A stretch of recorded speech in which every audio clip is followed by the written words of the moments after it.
Hi, I'm Jamie and welcome back to my channel, Jamie Sage Knits. And today I'll be sharing my 5th podcast. I'm really excited to tell you about a recently finished project, a couple of whips, and then also a project that I am planning to start. And I would love to get your advice choosing between a couple of other projects, deciding what to cast on. I would love to hear in the comments down below what you've been working on. Tell me, are you more of a monogamous knitter, or do you like working on multiple projects at once? And if so, what is your monogamous project, or what are a few of the projects that you've been enjoying? Personally, I used to be a very monogamous knitter, but now I'm definitely moving towards working on multiple projects at once. And now you'll notice I only have a couple of whips going, and I'm itching to cast on more and just have a little bit more variety in what I'm working on. I actually noticed today that not only do I like variety in the type of project and the type of knitting skills, but also in the color.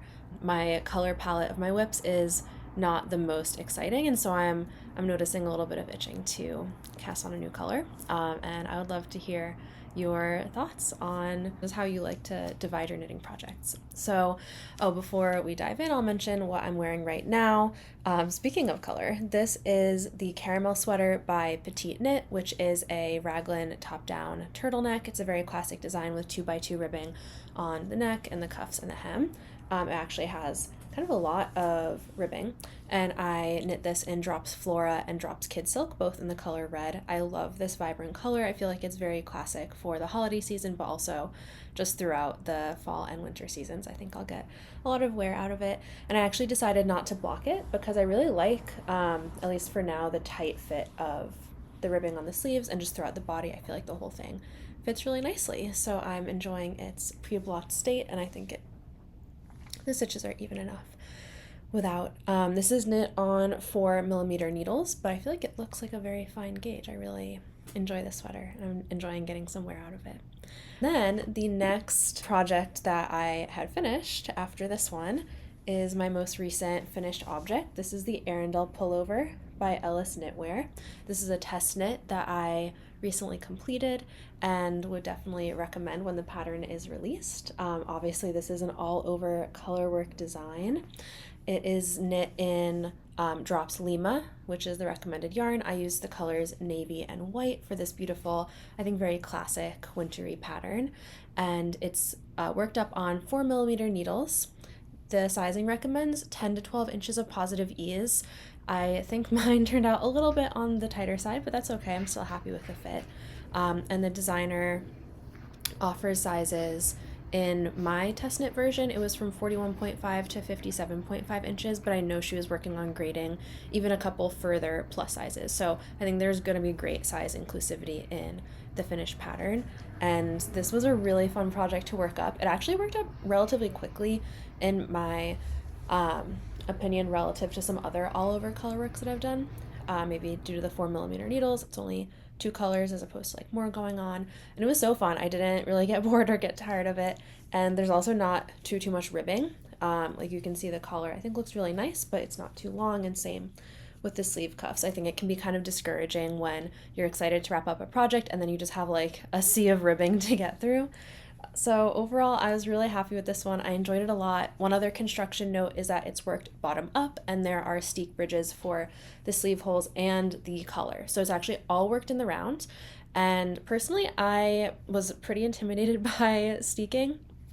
And then I forced myself to do it for my BB sweater because I bought the pattern and the yarn before reading the pattern and realizing that you have to steek, and that really helped acclimate me, and now I don't find steeking that scary. And I would say this one, in comparison to the BB sweater, was actually a lot easier because there's no mohair, it's only 2 colors, and so it was easier to sew in the reinforcements and then just cut it open. Everything went great, I think. So I'm so happy with this finished project. I really like the way it fits. And yeah, I'm really excited to get some wear out of it. It's gotten a lot of compliments while I've been working on it from friends and family, and so I think once I wear it, I'm sure hopefully I'll get some comments too. And just one other thing I'm thinking about, it's not unique to this project, but I don't know about you all, but I love a 3-needle bind off. I feel like I don't get to utilize it enough, but when you knit something bottom up and then you're joining the sleeves at the shoulder, I just think that 3-needle bind off seam looks so beautiful. So I don't know, just something I was thinking about as I was looking down at this. Yeah, not too much else to say about this one. I'm very happy with the yarn. I mentioned in my 2024 recap, I feel like this yarn is kind of like springy. It's fun to knit with, it's fun to feel. It has like a very bouncy feel. There was absolutely no color bleeding during blocking. I, of course, tested with my swatch first, and so I was really happy with that. The white is still nice and stark, and yeah, absolutely love this project. It was so fun, and I will definitely let you all know when the pattern becomes available. I would expect maybe sometime in February, because the test knit finishes up in about a week, but I was lucky to have some time over the holidays to finish it up a little early, so loving that one. The next project I want to talk about is a little bit different than that. It's just very, very basic, but I wanted to have it as like a staple in my wardrobe. This is the Cinema Sweater by Kuchova Kika or Veronica Lindberg. This is a very simple, kind of oversized, top-down raglan. I'm knitting it in black. I'm envisioning it just as like a very casual, everyday item that's easy to throw on, but I think it's really fun to have a basic that you've knit. I'm using the combination of Drops Alpaca in the color black and Drops Brushed Alpaca Silk, also in black, and those are held together and knit on 4.5mm needles, so maybe like a heavy DK light worsted weight overall gauge. And you can see I'm coming along on it. Oh, there we go, you can see the black. The problem with this yarn and with this black color is that like everything latches onto it, all this fuzz, and then you can see it. So I might need to get like a lint roller or something. But yeah, the construction of this, like I mentioned, is top down. So you start with the collar. It is going to be folded in. Maybe I should just sew that in now so I'm not procrastinating it later. But yeah, I'm going to have this nice ribbed collar. It's like a crew neck. And then nice sleeves. I accidentally knit the first cuff in 2x2 ribbing, so then I did the second one to match. But I'm going to plan to do the hem in 1x1. I think it's just because between this project and the Arendal Pullover, I was just very accustomed to the muscle memory of 2x2 ribbing. And so, you know, that's not ideal, but I mean, it's black yarn, it's not that obvious. And I think it'll create like a nice scrunch at the cuff so that the sleeves aren't falling off, which I really like, especially with an oversized fit, so you can still be like doing stuff with your hands. And what I'm doing now is just working down the body. I'm getting pretty close to being done. I'll probably have to do another try on soon, but I am basically up to my last ball of yarn. So I'm just going to finish. I only have a little more in the balls that I'm working with now, and then I will probably get into the ribbing pretty soon. So super excited. I imagine I'll be able to show this in my next video as a finished object, and I'm just really loving the idea of having this as like a staple item in my wardrobe, and it's really soft. I think I could easily wear it against the skin because there's no wool content. It's like all alpaca. I also wanted to mention this sweater is, like I said, oversized. It's designed to have 12 to 16 inches of positive ease, and the finished bust measurements in the pattern span from 45 to 77 inches, so a nice range there. Next up, we have a little bit of a curveball. In my last podcast, I was trying to choose between the wool anemone and calliope pullovers. Those are both lace yoke patterns by Sari Nordland, and I had already been planning to do the wool anemone pullover. I talked about it in my winter knitting plans video, but then for Christmas I got Sari Nordland's book, Softly Timeless Knits, and that one contains the calliope pullover, so I was like, maybe I should just use the same yarn for this pattern since I already have it. But I don't know, I was looking at both of them, and I really did just prefer the wood anemone pullover, like the lace work in it. I like that it comes down to these sharp points. There's just something about that that's really appealing to me. And so I went to her website to purchase it, and when I got there, one of the featured patterns was her Poetria Pullover. I think this was during her like Advent or like 24 days of Christmas. A different pattern was on sale each day, and I saw the Poetria Pullover, and I just immediately fell in love with it, bought it, diverted my plans. One of the reasons was that I really liked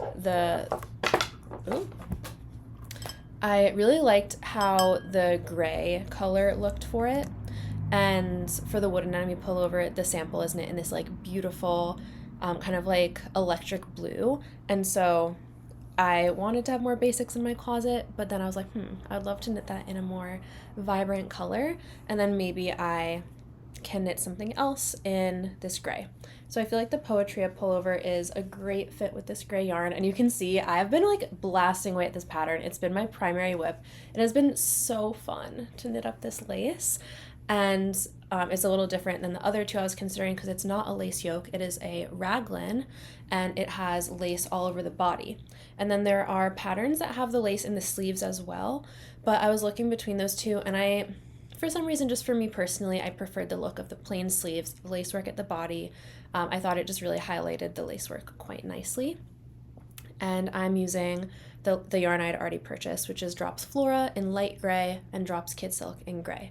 So the contrast between those two yarns is a bit more than I usually do with like mohair and wool, but I had been seeing the Knitting for Olive ads where they hold like lots of different mohairs with the same wool, and I was just like, that would be fun to like mix it up a little bit. And I absolutely love the way it's working up, especially in this seed stitch. I think it looks really interesting to add that bit of visual interest to like a kind of neutral project of the gray. I do feel like in the stockinette it adds a little bit of marl, which is nice, but it's not like too much or too crazy. And it's just when it's close up, like when you're a bit further away, I think it just looks like a slightly dimensional gray. Absolutely loving this pattern. The finished bust measurements range from 35.5 to 67 inches with 4 to 6 inches of positive ease, and I believe I'm making a size 2. And yeah, like I said, it's been so fun. It's worked top down. You start flat rather than doing short rows. You just start knitting flat back and forth, and then at a certain point you like cast on for the front, join it in the round, and then later go back and pick up stitches for the collar, which I did. When possible, I try to go and do things like that before finishing, because that's something that I feel like can get you stuck. If I've like finished the whole body and the sleeves and now I just have to do the collar, I might like let it languish in my whip pile, but I wanted to get it done, and it's really nice and squishy, this like folded over collar. I think she recommended to bind it off and then sew it in, but I just did the type of bind off that incorporates sewing it in because I always like that approach for folded over collars. And yeah, I'm just so happy with this. The lace is really beautiful, really fun and engaging. I would say I'm almost done with the body. I think it's supposed to get to like 14 and a half inches, something like that, and I think I'm around 11. So I'm making my way, and it's just really fun to get into the lace pattern. It's not like too complicated, but it's enough to kind of keep you engaged. And I think the lace is already looking pretty nice, and I'm sure it will block out very beautifully. And then the sleeves will be hopefully quick stockinette. So I'm glad that even though it was a slightly chaotic move, I went for this pattern. It's really fun to knit up, and I think it will be a beautiful addition to my wardrobe. Next, I have another Nordland pattern to share. This is one from her book that is full of such beautiful patterns, and I decided to cast on the Euterpe Socks. I'm not a big sock knitter. I think I've mentioned this in the past, and if you watch my podcast, you've probably noticed I don't think I've ever talked about socks. It's just not one of my favorite things to knit, and not because I don't like the idea of it. I just find it really fiddly. But I was very intrigued by her sock patterns, decided to do one, and this is what I have so far. So it's not the most progress, but I've just been kind of picking it up and doing 1 or 2 rounds in between other projects. It has this cute little cable motif involving twisted rib, or like a lot of twisted stitches, which is nice. And then currently the back, so this is obviously toe up, and so the underside of the foot is just plain, but then once it comes above the heel, it'll have all over little cables. So this has been a really fun project. I'm knitting it in Malabrigo Ultimate Sock in the color Pearl, and I'm knitting it for my fiance. We selected this yarn together, and he wanted something that was a neutral but had like a little bit of variegation and dimension to it. And we also wanted to go for a lighter color to really show off the cables. So I'm hoping that because it's for him, that will keep me more motivated rather than if it's for me and I might just cast it aside. The pattern includes 3 sizes for based on the ball of the foot circumference of 8, 8.75, and 9.25 inches. And I'm doing the size medium, and hopefully it will fit him. If not, I think it'll fit me. So we're good, because I don't think it's going to be too big. I think if anything, maybe it'd be a little small, but since it's super wash, it might stretch out with blocking. But yeah, I'm absolutely loving it. I did the Judy's Magic cast-on, and that I think worked out pretty well. It was my first time doing that. Very intriguing. And yeah, I've been enjoying it and looking forward to continuing to chip away at it. I think it'll be like a longer term project, but a fun one to chip away at gradually. And that is all my WIPs currently. Like I mentioned, we're in a very like cohesive color palette of gray and black. And so I'm looking to add a little bit more color and intrigue. We do have a variety of like types of projects and knitting skills. Like we have a nice stockinette, we have a lace, we have a cables, but I'd love to add a little more color. So one aspect of that is my most recent acquisition, which I'm really excited about. This is this beautiful hand-dyed yarn from a brand called, or not a brand, like a small dyer. It's called Wool Through the Trees. And this dyer is located in Rhode Island. I actually came across her store through social media, and I decided to place an order around the holidays, and I purchased obviously 3 skeins of her mohair merino. So it's a single ply, single strand of yarn that incorporates 56% superwash merino and 44% mohair. And this is a fingering weight with 400 meters per 100 grams in the color Hemlock, which is this beautiful dimensional green. It has some more kind of like yellowy green aspects, and it also has kind of like a black or dark green halo from probably the mohair. So I have worked with a kind of similar yarn, which is the Yakima yarn from Plymouth Yarns. That I don't know if it contains mohair, but it's merino with yak fiber, and that has kind of a similar like dimensional look where it incorporates a fuzzy fiber in a single ply. And I loved that, and when I saw this base, I was like, oh, that's very intriguing. I feel like it's similar. I love how, I don't know if you can see the little halo. But yeah, as soon as I saw this color and like the dimensionality of it, I was just in love. So I am very excited to have this yarn and to be able to get started. Oh, look how beautiful that is. I'm planning to make the cognac sweater, which is a quite simple kind of loose gauge fingering, or it's meant to be a fingering weight held with a mohair. So I'm going to see if I can make gauge with this. I don't really, like, I see that there's a halo, but I don't know if it's as much as like a fingering held with a mohair normally. So I will see what my gauge is, and then I might do a little bit of gauge math where I size down a little on the needles just so it's not too open, and then I'll do a couple sizes up. All the sizes in the pattern should be able to be finished with 3 skeins of yarn, so even if I have to size up a lot to offset the change in gauge and my needle size, we should be all set. Very excited. You might have noticed, I don't know if I showed the ball for my socks, but I typically wind these balls by hand. I don't have a Swift or a ball winder. I could get one, but I find it kind of meditative to wind it up. I find it fun, and I actually love having like the ball rather than a cake, just because there's something like that I find really cute and endearing about it. So since I have 3 of these, I might, at my next knitting night with friends, wind at least a couple of them up into cakes, but we'll see about that. And I'm very excited to get that started. That probably will be my next cast on.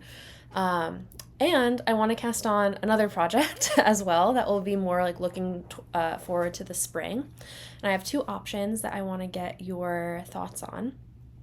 And I definitely will do both of these projects. It's just like, which one should I cast on first? The first option is the Concha top by Caledonia Dreamin'. This cute tank top with these like little vertical stripes and with a little maybe crocheted border. And I'm planning to make this for one of my wedding events. And I thought it was so cute, so feminine, but obviously like I can wear it beyond the wedding context. And I already have the yarn that I'm going to use. I have 2 skeins of this, which is Illimani Sabri in the color Bone.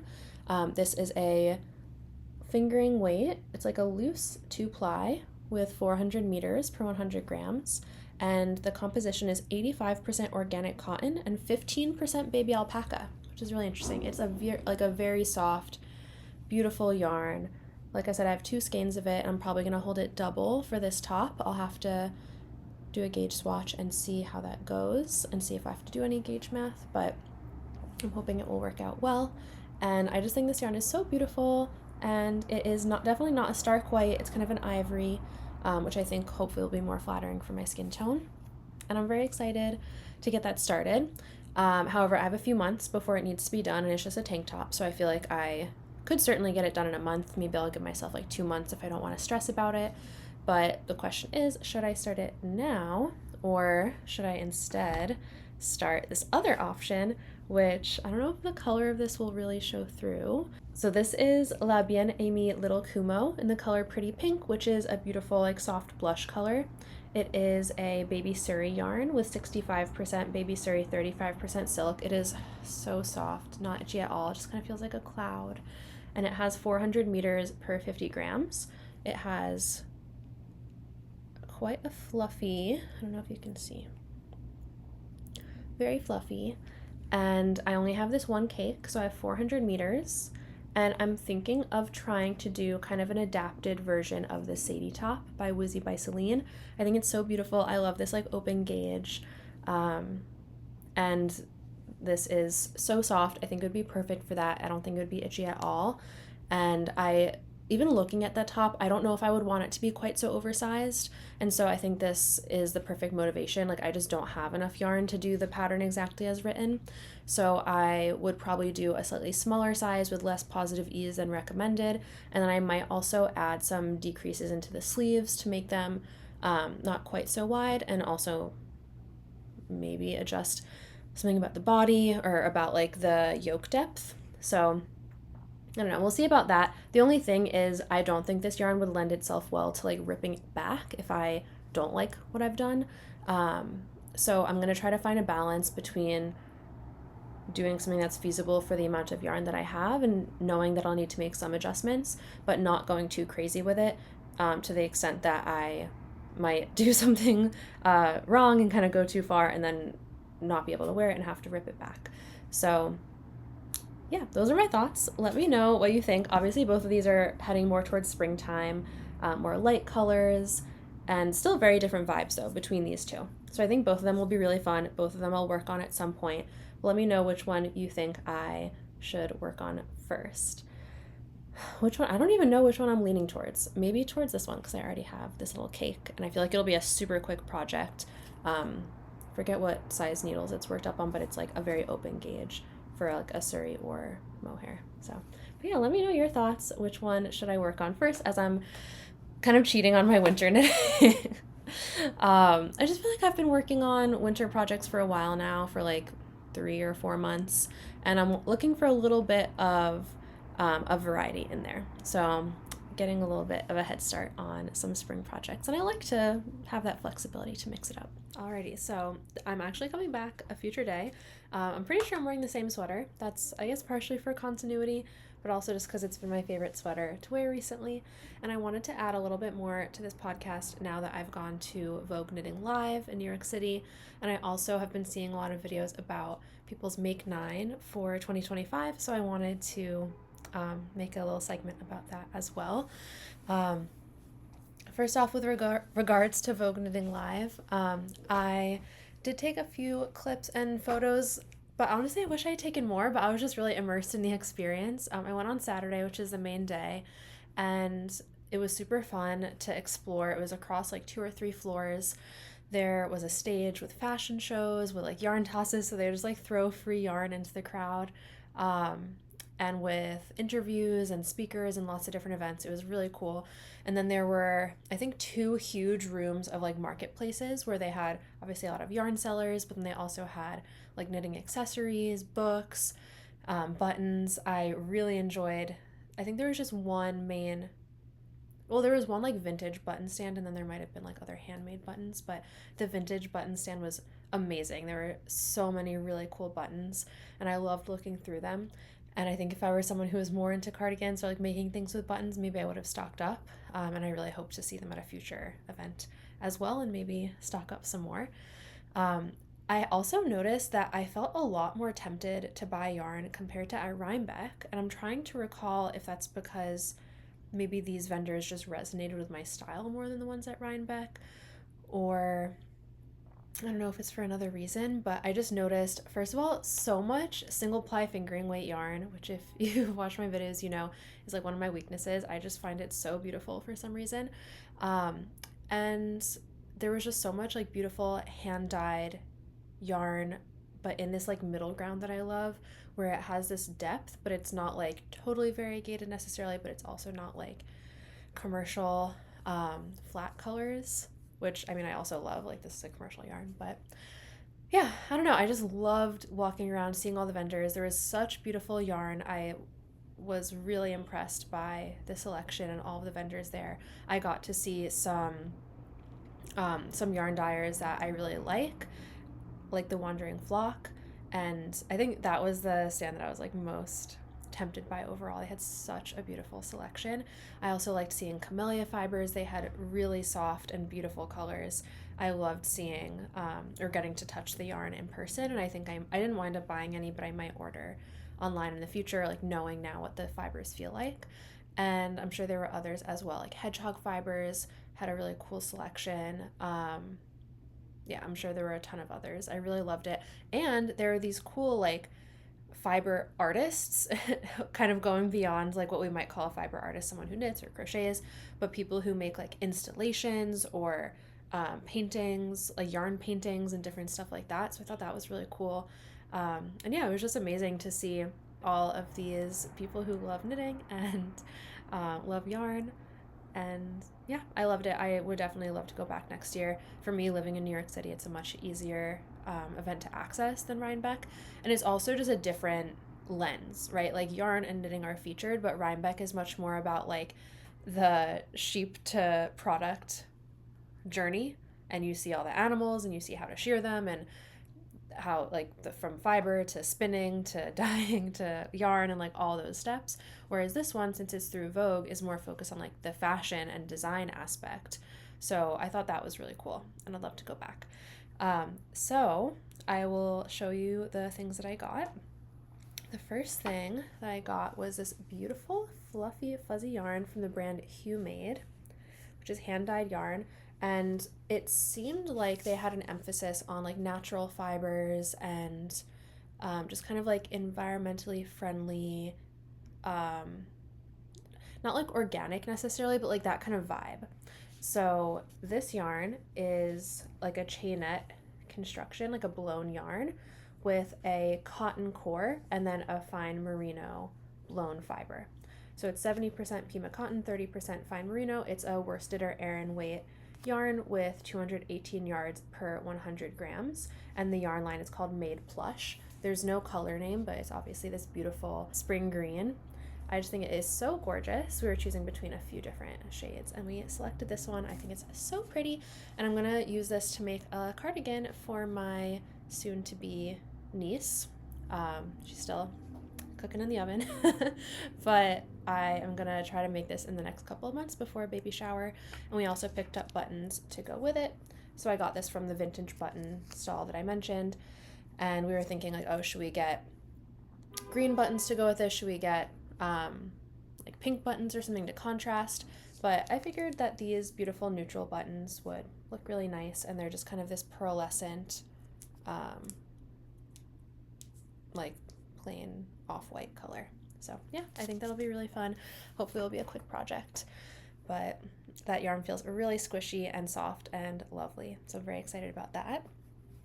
The next thing I got, I saw this yarn and I just fell in love with it. I feel like the name should be unicorn related, but it's not.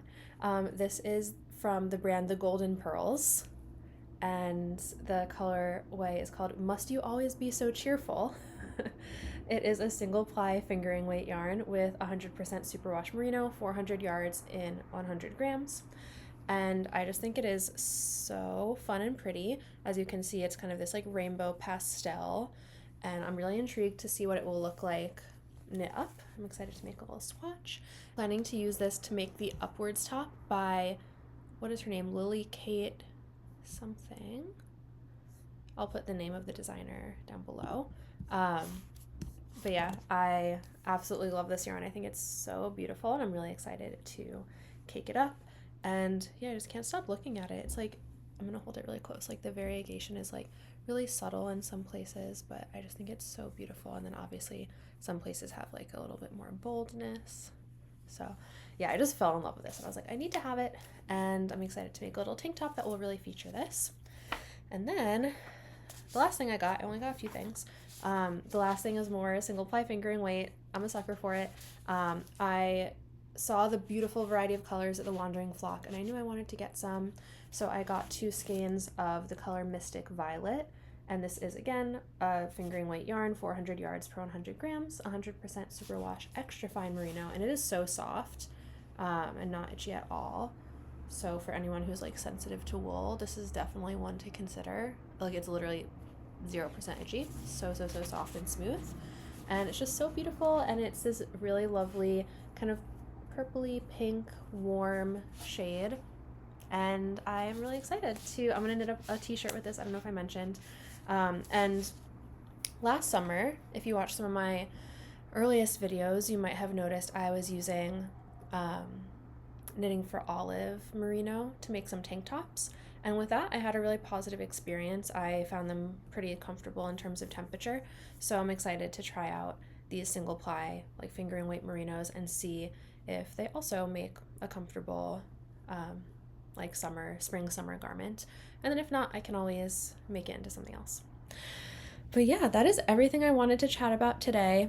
Some very exciting acquisitions with these 3 skeins, and also excited to kind of mix things up with this little sock and with my lace Poetria Pullover. So yeah, I hope you enjoyed seeing what I'm working on today. Again, let me know down below what your thoughts are on kind of your favorite way of working, monogamous knitting versus having multiple things on the go. And also, how do you feel about kind of strict seasonal knitting versus being a little more flexible and keeping it interesting and mixing it up? But yeah, thank you for joining me if you've watched all the way to the end. I will look forward to seeing you hopefully here for my next video. Feel free to subscribe, thumbs up if you enjoyed this, and hopefully I'll see you next time. Bye.